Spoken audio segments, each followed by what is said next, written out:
Hello hi नमस्कार दोस्तों। लीजिए एक बार फिर से हाजिर हूँ आप सभी के लिए एक और मोटिवेशनल स्टोरी लेकर। तो आइए स्टार्ट करते हैं। दोस्तों, इस दुनिया में हर इंसान बड़ा बनने का सपना देखता है, लेकिन कुछ ही लोग हैं अपने सपने को पूरा कर पाते हैं।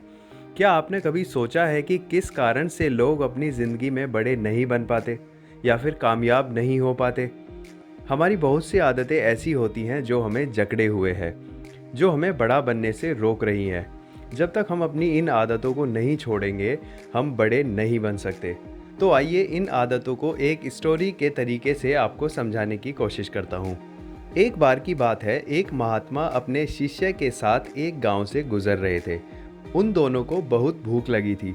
पास में ही एक घर था। दोनों घर के पास पहुंच गए और दरवाज़ा खटखटाया। घर के अंदर से एक आदमी बाहर निकला, जिसने फटे पुराने कपड़े पहने हुए थे।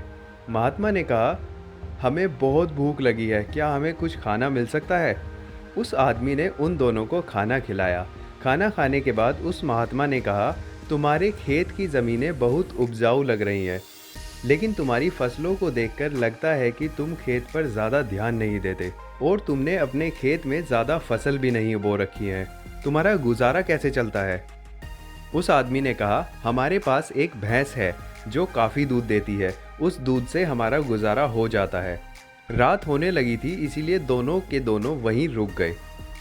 रात को उस महात्मा ने अपने शिष्य को उठाया और कहा, चलो हमें अभी यहाँ से चलना होगा, और चलने से पहले हम उस आदमी की भैंस को चट्टान से गिराकर मार देंगे।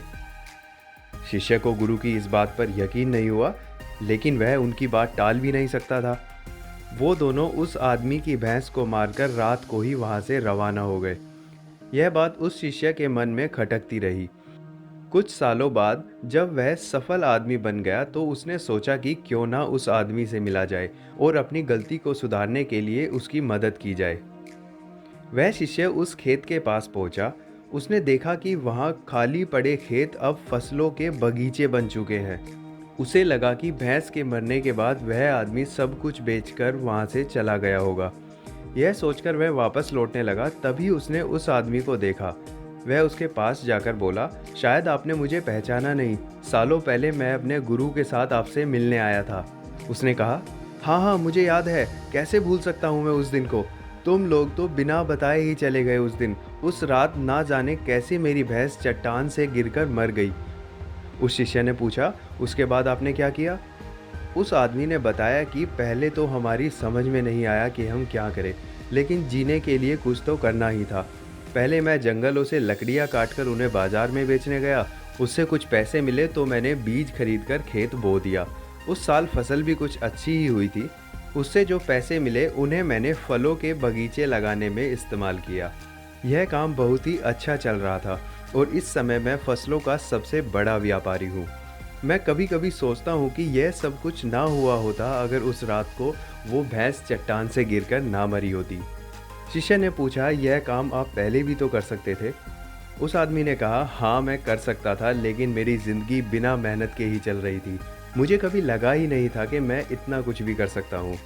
तो दोस्तों, इस स्टोरी से मैं आपको ये समझाना चाहता हूँ कि क्या आपके जीवन में भी कोई ऐसी भैंस है जो आपको बड़ा बनने से रोक रही है? अगर है तो उसे आज ही छोड़ दें।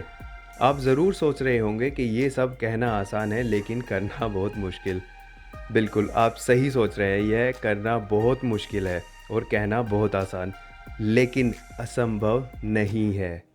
ऐसे बहुत से लोग हैं जिन्होंने असंभव को संभव कर दिया है।